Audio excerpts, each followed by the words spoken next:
We have so much to discuss with you, I don't even know where to begin. Let's begin with the stabbing in Minnesota, where a 22-year-old Muslim man dressed up like a security guard walked up to his victims, asked them if they were Muslim. If they were not, he began to stab them. He also was yelling out the name of Allah, the Arabic word for God, as he committed his crime. An off-duty policeman who happened to be carrying his firearm was able to shoot and kill this would-be murderer. ISIS has taken responsibility for that attack. As for the detonations in New York and New Jersey, which we'll get to in a minute, they have not officially claimed responsibility. The man who killed, and again, let me just say from the beginning, there's the news, and then there's the lessons to be taken away, then there's the political impact, okay? The news is very simple. A Muslim following the dictates and the example of Muhammad and his successors and his immediate companions sought to evangelize, spread the message about Islam, put terror into the hearts of people through the sword, literally a blade. But what we're still seeing is the inability of the major media and most politicians to connect the dots between Muhammad, how Islam was founded, how it was spread by him, Muhammad, the founder of Islam, and today's terrorists. They're either deliberately not looking, or they've looked and they've seen the truth and they're too horrified to say the truth because of the impact, the ramifications. So let's talk about the political impact of this for a minute.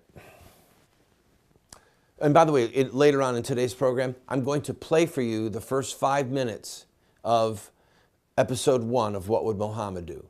We've been 10 years in research, 2 years in production, and thank you God, it's done. The 10 episodes are done, so you're not going to want to miss it, all right? Music, special effects, artists, voice actors. It's really something. The political impact on this is twofold.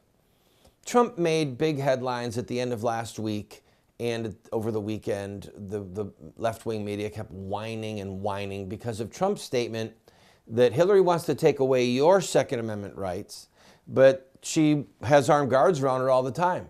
And then he said satirically, sarcastically, why doesn't she have her armed guards just put down their weapons? See what happens. He said it would be very dangerous. That's what he said. So what they did is they clipped off the end where he said it would be very dangerous, and they played it like he was egging some type of a threat against Hillary, which is so ludicrous. It's laughable. But the left wing is so frantic right now, frantic to stop Trump, that they're being dishonest in their reporting, okay? So the political impact of the stabbing was, number one, it took someone with a firearm to bring down this assassin, okay? Again, proving Trump's point that if we are going to be a safe society, we will be an armed society. The Second Amendment is not for duck hunting, okay? And Hillary's life in the eyes of God is no more precious than anyone else's life. Right?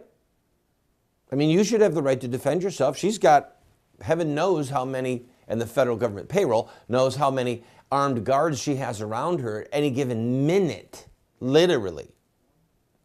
So she is taking full advantage of the right to keep and bear arms. Why shouldn't you? So that's number one. Number two, the political impact. Number two is the issue of Islamic terrorism. Islamic terrorism and immigration.